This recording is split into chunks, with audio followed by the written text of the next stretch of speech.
You tell people too much, too soon. You open up in ways that feel honest in the moment and heavy afterward. On the ride home, you replay it. Why did I say that? You weren't trying to be dramatic. You just wanted to feel close. So why does closeness keep turning into regret? It usually starts small. A casual conversation. A coworker asks how your weekend was. A new friend asks about your family, and something in you leans forward. You go deeper than the question required. You share the breakup, the childhood story, the insecurity you don't tell most people. In the moment, it feels relieving, like exhaling, after holding your breath. But later your brain shifts. Now you feel exposed. You wonder if you looked unstable, needy, too intense. So you pull back next time. Or you decide to be more guarded. But then the cycle repeats. This isn't random. It's a pattern, and it quietly shapes your identity. You start to see yourself as too much, or emotionally impulsive, or socially unaware.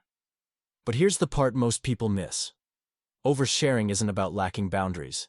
It's often about craving safety, and that craving has a psychological root. You're not broken. You're not attention-seeking. You're not incapable of self-control. Oversharing is usually an adaptation. At some point in your life, emotional connection felt uncertain. Maybe affection was inconsistent. Maybe vulnerability was the only way to be noticed. Maybe you learned that being open fast-tracked closeness. Your nervous system took notes. It learned, if I reveal something real, they'll stay. That's not dysfunction. That's strategy. An outdated one, maybe, but still a strategy, and your brain doesn't use strategies by accident. Here's what's happening beneath the surface. When you disclose something personal, your brain releases dopamine and oxytocin. Dopamine rewards risk. Oxytocin promotes bonding. Vulnerability feels intense because your brain treats it like social investment. It's similar to jumping into cold water. There's a shock, then a rush. Your nervous system says, this matters. Now add attachment conditioning. If you grew up needing to amplify emotion to receive attention, your brain wired vulnerability to survival, not consciously, but neurologically. Think of it like a shortcut button. Share deeply, feel connected, reduce anxiety. That's the loop. In cognitive science, this resembles what's called intermittent reinforcement. When connection was unpredictable in the past, your brain learned to increase intensity to secure it, like turning up the volume when the signal is weak. So oversharing isn't random. It's your brain trying to stabilize uncertainty. But here's the catch. Fast intimacy doesn't equal stable intimacy, and your nervous system doesn't automatically know the difference. We won't fix this with just share less. That doesn't rewire anything. Instead, you need to change the loop. Step 1. Delay the disclosure. What to do? When you feel the urge to go deep, pause for 10 seconds. Why it works. Pausing activates your prefrontal cortex, the decision-making part of your brain, before the emotional reward system takes over.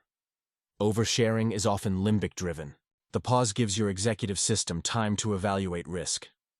Real-life example. Instead of explaining your entire relationship history on a second date, you answer briefly and say, it's been a learning experience. You save the depth for later. You're not suppressing yourself. You're pacing. Step 2. Separate relief from connection. What to do? Ask yourself, am I sharing to connect or to relieve anxiety? Why it works. This builds metacognition, awareness of your own mental state. Research in behavioral psychology shows that labeling emotional intent reduces impulsive behavior. Real-life example. You notice your chest feels tight before you speak. That tightness isn't closeness. It's tension-seeking release. You can relieve tension in other ways. Connection doesn't have to carry the weight of regulation. Step 3. Build gradual exposure to intimacy. What to do? Practice layered disclosure. Small personal fact. Wait. Observe. In response. Then decide whether to go deeper. Why it works. Gradual exposure retrains the nervous system to tolerate slow bonding without panic. You're teaching your brain that connection can build incrementally. Real-life example. Instead of telling a colleague your childhood trauma, you start with, "My family dynamic was complicated." If they respond with care and curiosity over time, you can expand. Safety becomes mutual, not forced. Step 4. Create a private outlet. What to do? Journal or record voice notes when the urge to confess feels overwhelming. Why it works. Expression reduces emotional arousal. Neuroscience shows that putting feelings into words lowers amygdala activity. You still process emotion, but you're not outsourcing regulation to strangers. Real-life example. After a heavy conversation, instead of texting more details, you write what you wanted to say in a notebook. You release it, without overexposing yourself. Integration. Think of your nervous system like a volume dial.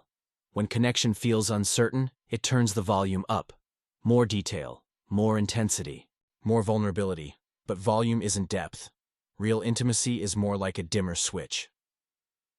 Slow adjustments, shared control, mutual pacing.